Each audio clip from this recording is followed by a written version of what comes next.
Hi అండి, welcome back to Revathi's kitchen. ఇవాళ Sunday స్పెషల్గా నేను చేయబోతున్న రెసిపీ ఒట్టి చేపల పులుసు. నేనైతే వీటిని ఎండు చేపలు అని పిలుస్తాను. సో రాయలసీమ అంతా కూడా ఒట్టి చేపలు, ఒట్టి చేప వంకాయ ఇలా రెసిపీస్ అనేది చేస్తూ ఉంటారు.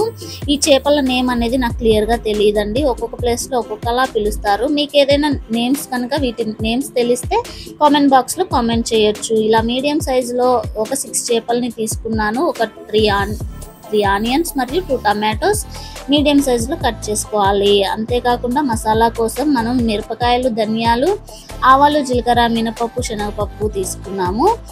సో ఒక మిరపకాయ, చిటికెడు కరివేపాకు వేసుకొని రుచికి తగ్గట్టు సాల్ట్ మరియు పసుపు వేసుకోవాలి.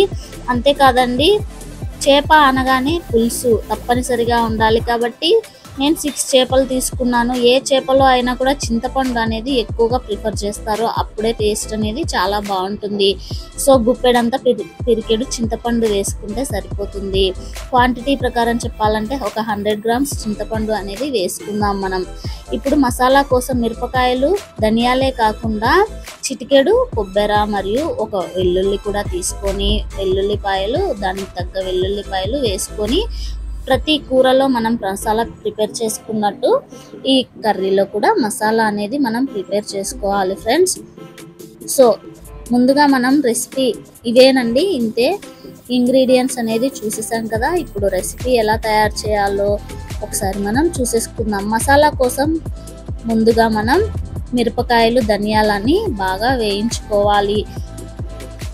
అన్ని కర్రీస్లో మసాలా అనేది ఎలా చేసుకోవాలో చూపించాను కాబట్టి ఇందులో జస్ట్ వేయించుకోవడం మాత్రమే చూపిస్తున్నాను. ఈ బాగా వేయించుకున్న తర్వాత మిరపకాయలు, ధనియాలు మరియు దాంతోపాటు కొబ్బెర, వెల్లుల్లి గ్రైండ్ చేసుకొని పెట్టుకొని పక్కన పెట్టుకోవాలి.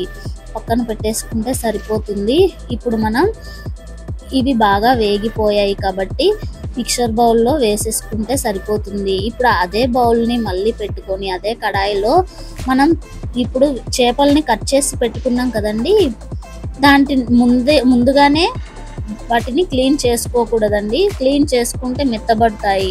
కాబట్టి మనం ఇలా కొద్దిగా లైట్గా దూరగా వేయించుకున్న తర్వాత, అవి బాగా వేగిన తర్వాత వాటర్లో బాగా క్లీన్ చేసుకొని నానబెట్టుకోవాలి. ఈ టిప్ అనేది అందరూ కంపల్సరీగా పాటించండి ఫ్రెండ్స్. ఈ టిప్స్ పాటిస్తే కర్రీ అనేది చాలా బాగుంటుంది, చాలా టేస్టీగా ఉంటుంది. ముక్క అనేది పీసెస్ అనేవి చెదిరిపోకుండా గట్టిగా ఎలా ఉండేది అలా ఉంటుంది. ముక్కకు కూడా బాగా మసాలా వండుతుంది. ఈ టిప్స్ తప్పనిసరిగా పాటించండి. మళ్ళీ ఒకసారి చెప్తున్నాను, ఇలా బాగా దూరగా వేయించిన తర్వాత మాత్రమే వీటిని బాగా క్లీన్ చేసుకొని కడిగి పెట్టుకోవాలి. అన్నింటిలో రకరకాల చేపలు, ఎండు చేపలు ఉంటాయి కాబట్టి ఒక్కొక్క చేపలో సాల్ట్ అనేది కొంచెం ఎక్కువగాను తక్కువగాను ఉంటుంది. కాబట్టి చేపకుండే మనం క్లీన్ చేసుకునే దాన్ని బట్టి మనం సాల్ట్ అనేది ఎక్కువగా తక్కువగా చూసుకొని మనం వేసుకుంటే సరిపోతుంది. చూసారు కదా, ఇలా లైట్గా దూరగా వేయించుకొని అందులో మనం వాటిని క్లీన్ చేసుకొని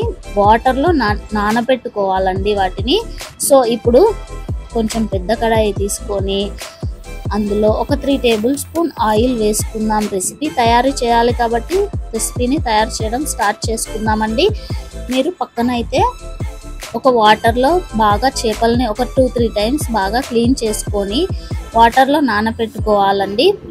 ఆయిల్ బాగా వేడెక్కిన తర్వాత చిటికెడు కరివేపాకు, ఒక మిరపకాయ మరియు ఆవాలు, జీలకర్ర, మినపప్పు, శనగపప్పు చూపించిన ప్రకారం వీడియో క్లిప్లో చూపిస్తున్నట్టుగా వేసుకొని బాగా కలుపుకుంటే సరిపోతుంది. ఇవి బాగా వేయించుకున్న తర్వాత మనం కట్ చేసి పెట్టుకున్న ఆనియన్స్ మరియు టమాటో వేసుకోవాలి. ఆనియన్స్ అనేది చేపలో ఎక్కువగా వేసుకుంటే చాలా టేస్టీగా ఉంటుందండి, చాలా బాగుంటుంది.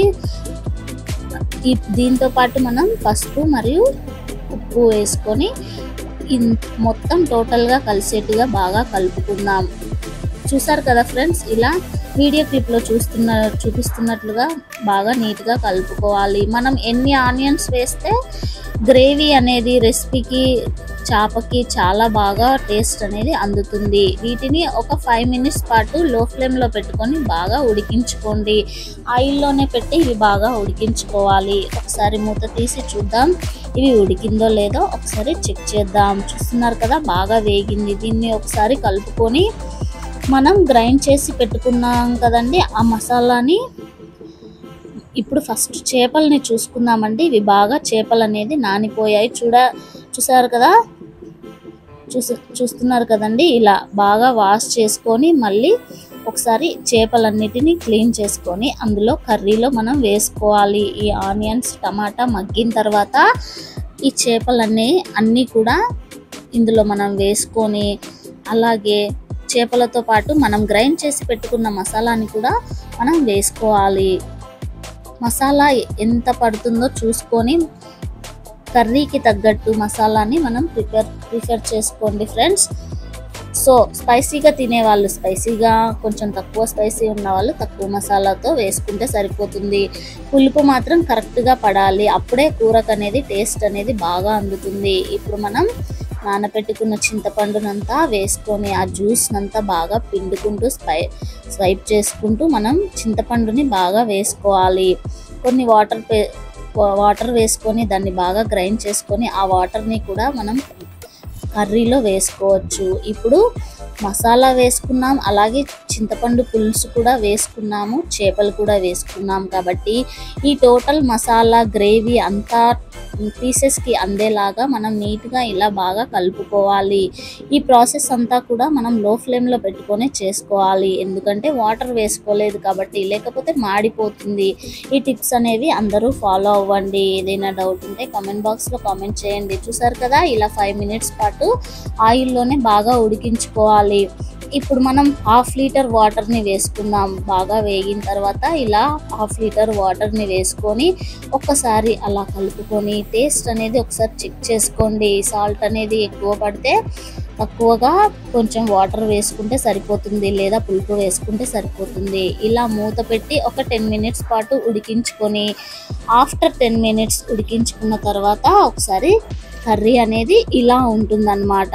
గుమగుమలాడుతుందండి. చేప చేస్తేనే ఊరంతా స్మెల్ అనేది అద్దిరిపోతుంది కదా. సో ఎండి చేప టేస్ట్ కూడా స్మెల్ కూడా అద్దిరిపోతుంది. చాలా బాగుంటుందండి ఈ గ్రేవీ కర్రీ. పులుసు బాగా పడుతుంది కాబట్టి అన్నీ కరెక్ట్గా కుదురుతాయి. సో మీరు కూడా ట్రై చేయండి. అందరూ మన ఛానల్ని సబ్స్క్రైబ్ చేసుకోండి. వీడియో నచ్చినట్లయితే లైక్ చేయండి, షేర్ చేయండి. ఏదైనా డౌట్ ఉంటే కామెంట్ బాక్స్లో కామెంట్ చేయండి. అందరూ వీడియో చూస్తూ ఒక చిన్న లైక్ ఇవ్వడం మర్చిపోవద్దు. మరో వీడియోతో మళ్ళీ మీ ముందుకు వస్తాను. Thanks for watching. Thank you.